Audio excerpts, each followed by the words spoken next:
আসসালামু আলাইকুম। গ্রামীণ রান্নার আজকের পর্বে আপনাদেরকে দেখাবো চ্যাপা শুটকি ভুনা।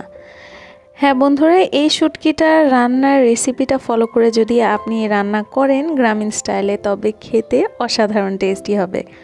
চলুন দেখে নিই পুরো প্রস্তুত প্রণালী। চ্যাপা শুটকি দেখতে এমন হয়, শুটকি সম্পর্কে আমার তেমন একটা আইডিয়া নেই, ওরা যা বলেছে আমি তাই শুনে আপনাদেরকে বললাম। এই শুটকিগুলো যখন বাঁকা থাকে এগুলোকে কিনে আনার পরে এগুলো হাত দিয়ে আগে সোজা করে নিচ্ছে, যেহেতু চুলায় বসিয়ে এটাকে কাটা ছাড়িয়ে ফেলবে। আর আপনার যদি মনে হয় যে আপনি কাটা ছাড়াতে অসুবিধা হবে, তাহলে ভাপ দিয়ে নিয়ে কাটাগুলোকে ফেলে দিতে পারেন। দেখুন বুবু এখানে কিভাবে চাপা শুটকিগুলোকে সোজা করে নিল হাত দিয়ে দিয়ে। এরপরে এগুলোর যে সাইড কাটা এবং মাথা এগুলোকে আলাদা করে ফেলবেন। আলাদা করে রাখা কাটা বা মাথাগুলো কিন্তু ওরা ফেলে দেবে না, ওরা আবার বিভিন্ন ধরনের যেমন লাউয়ের তরকারি বা অন্য যে জায়গায় শুটকি ব্যবহার করা যায় সেগুলোর ভেতরে এই মাছের মাথাগুলোকে, শুটকির মাথাগুলোকে দিয়ে দেবে।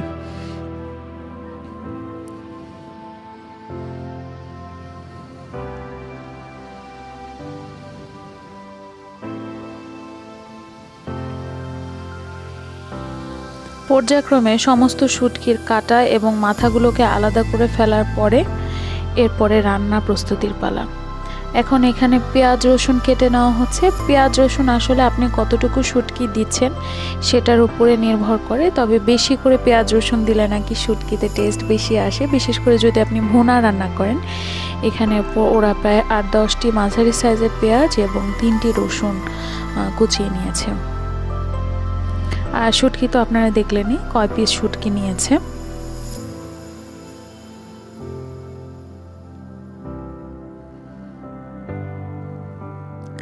এই শুটকি যেদিন রান্না করছিল সেদিন অনেক বৃষ্টি হচ্ছিল, গরম ভাতের সাথে শুটকি খেতে খুবই খুবই টেস্টি লাগছিল।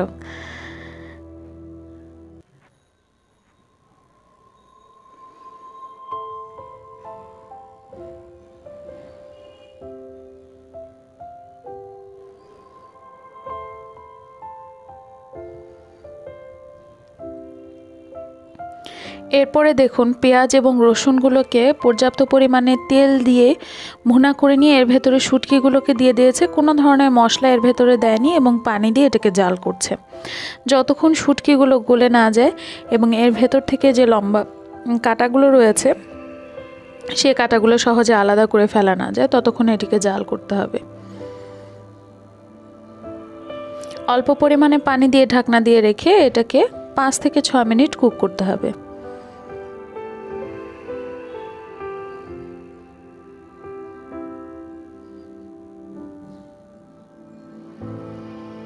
এরপরে দেখুন কিভাবে খুন্তি দিয়ে আস্তে আস্তে করে শুটকির গায়ের যে মাংস সেগুলো থেকে কাটাগুলোকে আলাদা করে ফেলে দিচ্ছে।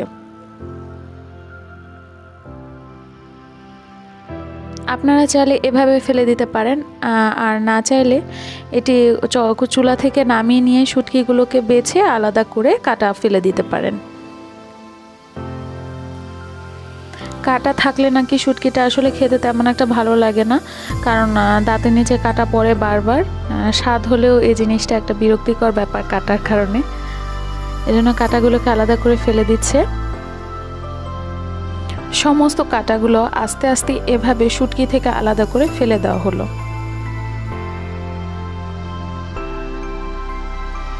কাটাগুলো সমস্ত বাছা হয়ে গেলে এরপরে দিয়ে দেওয়া হবে যে গুঁড়ো মশলাগুলো লাগবে সেগুলো।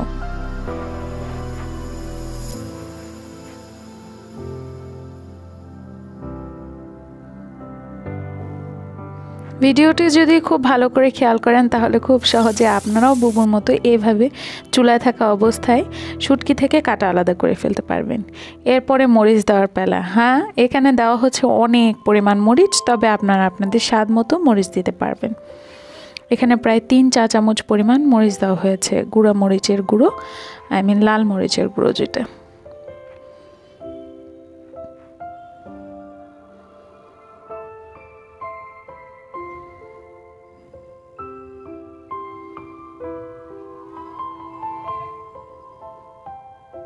এরপরে দিয়ে দেওয়া হচ্ছে 1.5 চা চামচ পরিমাণ হলুদের গুঁড়ো। এরপরে দিয়ে দেওয়া হচ্ছে প্রায় 1.5 চা চামচ পরিমাণ ধনিয়ার গুঁড়ো দিয়ে খুব ভালো করে শুটকির সাথে মশলাগুলোকে কষিয়ে নিতে হবে।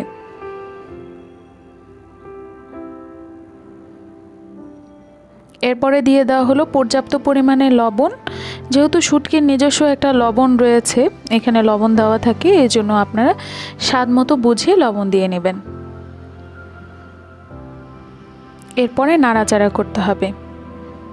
ক্রমাগত নাড়াচাড়া করে শুটকিটার যখন কালারটা অনেক রিচ হয়ে যাবে, অনেক গাঢ় লাল হয়ে যাবে, যেহেতু মরিচের পরিমাণটা এখানে বেশি, এবং সমস্ত পানি মরে যাবে, তখন শুটকিটিকে নামিয়ে নিতে হবে। নাড়াচাড়ার মধ্যে থাকতে হবে, কারণ এক্ষেত্রে কিন্তু শুটকিটি পোড়া লেগে যেতে পারে।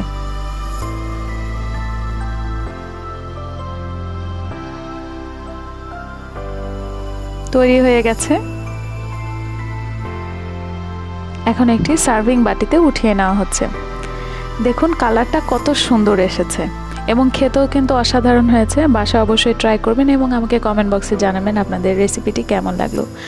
গ্রামীণ রান্নার রেসিপিগুলো যদি আপনাদের ভালো লেগে থাকে তবে আমার চ্যানেলটিকে সাবস্ক্রাইব করতে ভুলবেন না। লাইক, শেয়ার এবং কমেন্ট করে যাবেন। দেখা হবে পরবর্তী ভিডিওতে। সে পর্যন্ত আল্লাহ হাফেজ।